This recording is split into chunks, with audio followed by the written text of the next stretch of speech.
सध्या केली जाते। थेट जाणार आहोत आता मुलुंड टोलनाक्यावर आमचे प्रतिनिधी गणेश थोरात आपल्या सोबत जोडले गेलेले आहेत। आनंदगड जकात नाक्यावर पोलिसांचा बंदोबस्त वाढवण्यात आलेला आहे। गणेश, काय सांगाल मुलुंड टोलनाक्यावरची स्थिती?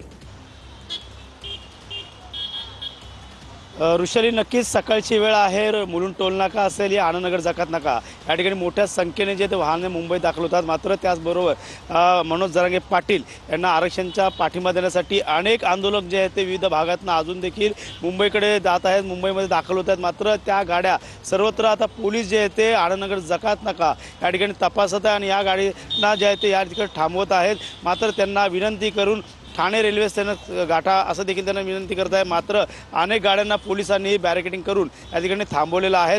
जे अत्यावश्यक सेवेच्या ज्या गाड्या, जेवणाच्या गाड्या आहेत त्या फक्त कालपर्यंत सोडत होत्या। मात्र आता दुपारपर्यंत मुंबई त्यांना जे आहे ते रस्त्यावरती जे आंदोलक जे आहेत ते ज्या पद्धतीने आंदोलन करतायत, रस्त्यावरती येतात, त्यामुळे नोकरदारांना फटका बसतो, मुंबईकरांना फटका बसतो। त्यामुळे वाहतूक कोंडीचा देखील सामना करावा लागतो। त्यासाठी या सर्व आंदोलकांना जे टेम्पोवरून येतात, गाड्यावरून येतात, या सर्व आंदोलकांना इथं थांबवण्याचं काम मुंबई पोलीस करत आहे। वाहतूक विभागाकडून देखील काळजी घेतली जाते, तसेच ठाणे विभागाकडून देखील काळजी घेतली। सर्व प्रत्येक गाडीची नोंद जी आहे ते या ठिकाणी नोंदणी केली जाते। त्यामुळे कुठला अनुचित प्रकार घडू नये अशा प्रकारे सर्व टेम्पो असेल, गाड्या असतील, फोर व्हीलर असेल, अशा प्रत्येक गाड्यांवरती तपासणी ते मुंबई पोलीस करत आहे। राज्य राखीवची तुकडी देखील या ठिकाणी ठेवण्यात आलेली आहे। पाहायला गेलं तर दोन्हीतर्फे बॅरिकेडिंग केलेले आहे। आनंदनगर जकात नाका असेल या मुलुंड टोल नाका, त्यामुळे नक्कीच प्रत्येक गाडीची जी आहे ते तपासणी जी आहे ती गाड्यांची करण्यात येत आहे।